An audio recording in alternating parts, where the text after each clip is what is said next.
Herkese merhaba.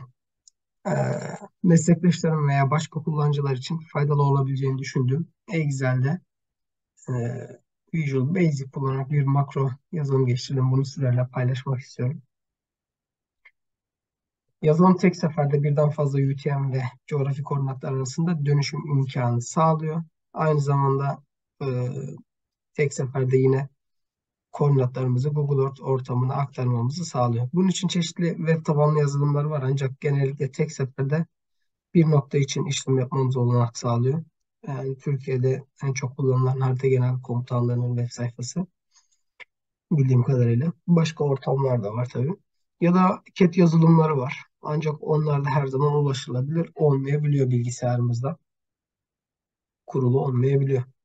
Ee, Bu dosyayı indirdiğinizde e, kullanamayabilirsiniz ilk başta. Bu tarz uyarılar alabilirsiniz. Ee, Options kısmında bunu düzeltmek için Trust Center Settings'te makro Settings'te Enable on makro seçili olmalı. Hala kullanılamıyor. Bu şekilde uyarı veriyorsa buradan gelip özellikler deyip şu engellemeyi kaldır butonuna basmamız gerekiyor. Var diyelim. Bunları UTM projeksiyon sistemine, koordinat sistemine dönüştürmek istiyoruz. Enlem boylam değerlerimizi A ve B sütununa giriyoruz. Şimdi sileyim, ben önceden dönüştürmüştüm. Ee, Buradan uygun elipsoid sistemi seçiyoruz. Buradaki listede en çok kullanılan elipsoid referans sistemleri var. Buradan ölçek sistemini seçiyoruz. 3 derecelik ya da 6 derecelik. Ardından dilim orta meridyeni, merkez meridyeni, central meridyeni giriyoruz. Kuzey yarımküredeysek ne güney yarımküredeysek S harfini giriyoruz.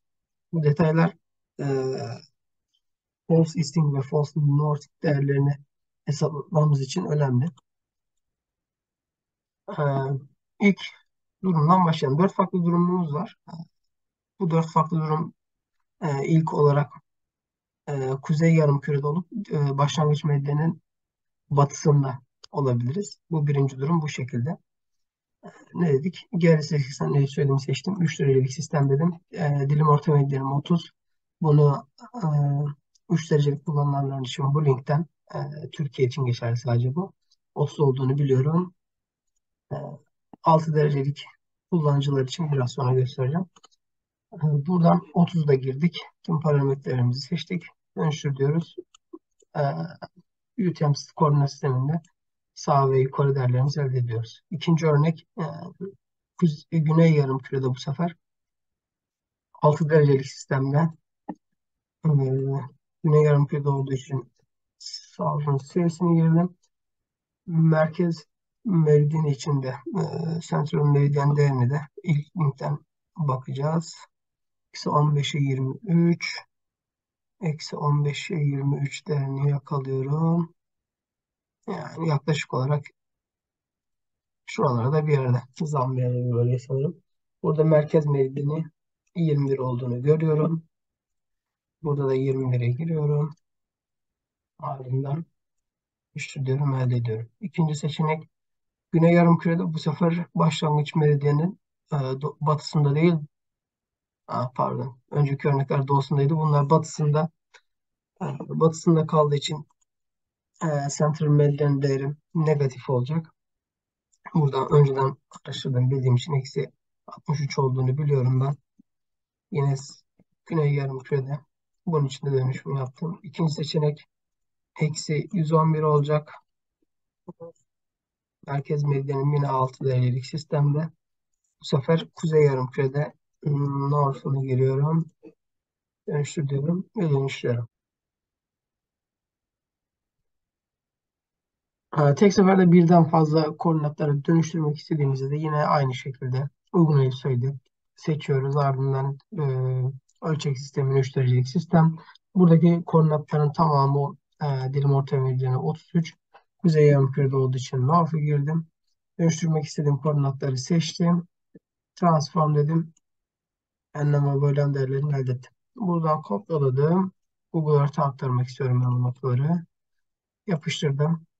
E, Şu kısımdan çıktı klasörünü, kaydetmek istediğim klasörü seçiyorum. Okeyledim. Test 2 olsun. Aktarmak istediğim koordinatları seçtim. KML dedim.